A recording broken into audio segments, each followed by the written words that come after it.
Jennifer Sness here, watching News 24 Live. Well, Dax Villanueva from the Robben Island Art Company is joining me in studio along with artist Christopher Swift, and we're going to be chatting about public art in Cape Town. Hello. Hi, Jennifer. Hi, Jennifer. Thank you both for joining me. Pleasure to be Now, here. Chris, you are the artist behind the Sun Star on top of Signal Hill. I want to know what you think of the state of public art in South Africa today. Short answer? Short or long, Yeah, we have editing techniques. Look, I think we've got to keep in context that South Africa is a very small part of the art world. You know, we are geographically and historically we're still quite on the outside of the kind of mainstream, what used to be a European and American-centric market, with the emerging China as a big contender right now. But it's still, while we might be a small part of it, we're still a very dynamic. We've got a dynamic place in the art world because of our histories, because of the just the mixture of cultures and dynamics in South Africa. So I think and contemporary art itself is really exciting in South Africa.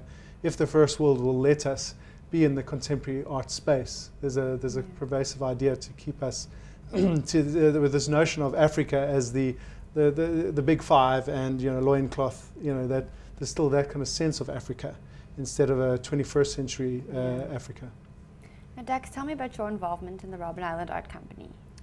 So Chris actually was the one that acquired the fencing from Robben Island those many years ago now. What is it, 2009. 2009. 6 years ago. And his focus was really around his art. So he realized that the fence had a lot of value, both in sentimental terms and therefore in financial terms, and had a lot of power to be able to transmit a message and to create jobs and do all sorts of things, positive things, positive change perhaps.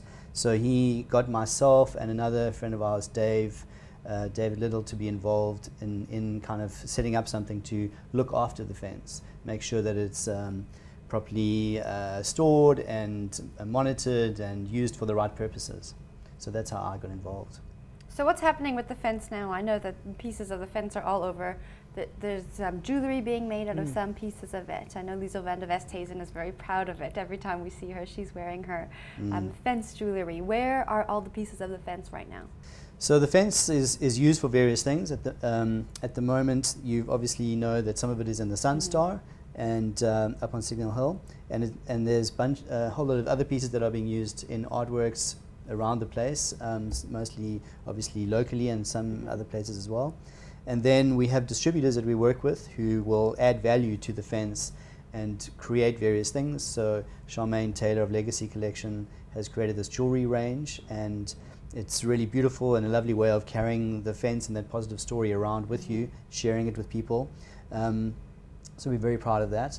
And we have distributors who frame pieces of the fence. Some of it gets dipped into gold or silver, and sometimes they attach perhaps artist impressions of icons that were on Robben Island to kind of associate it. So it gets used for various things like that.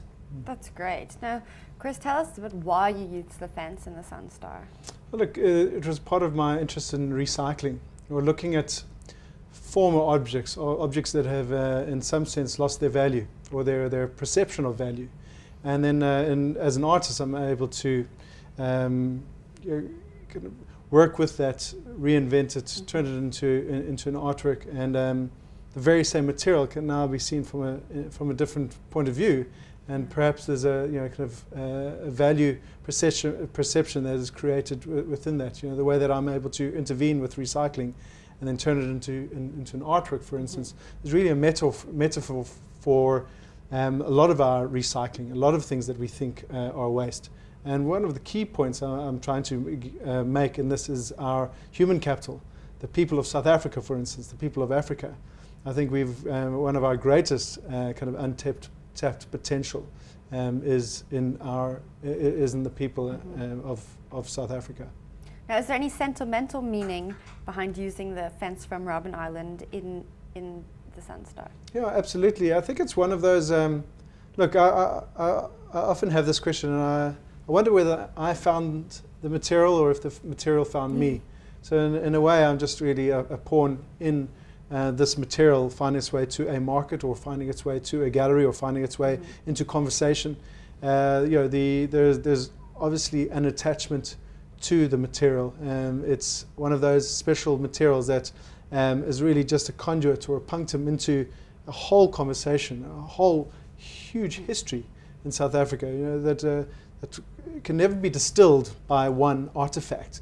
But the route to that conversation, and the reconciliation conversation or points of view conversations, can be started with this piece of material. I love the fact that other artists, other designers have taken on this material and taken it to its next level, so that it's not, it's in a way, it's kind of open source. It's available for distributors to kind of add value to it. We've had other artists involved in projects to try and really get the material into the public eye, so that these conversations about South Africa's past can be understood, so that we can have a better plan of the South Africa's future. Dax, from your standpoint, do you hope that all the projects that include the fence are sentimental projects that take into account where this fence came from? Yeah, I think that for us, the primary objective is for the fence to speak into something, to bring that really positive message of Robben Island. Sometimes people say, oh, but that whole thing is quite negative, but actually for us it's really positive, because we look at how far we've come. We look at the situation that we found ourselves in 20, 25 years ago, and how we've got to where we are now. We've really come a long way. The world looks to us, studies what we've achieved to try and emulate it, and we should be proud of that. And I think that the fence is really like our Berlin Wall. It's kind of a representation of the fact that we don't need those barriers anymore.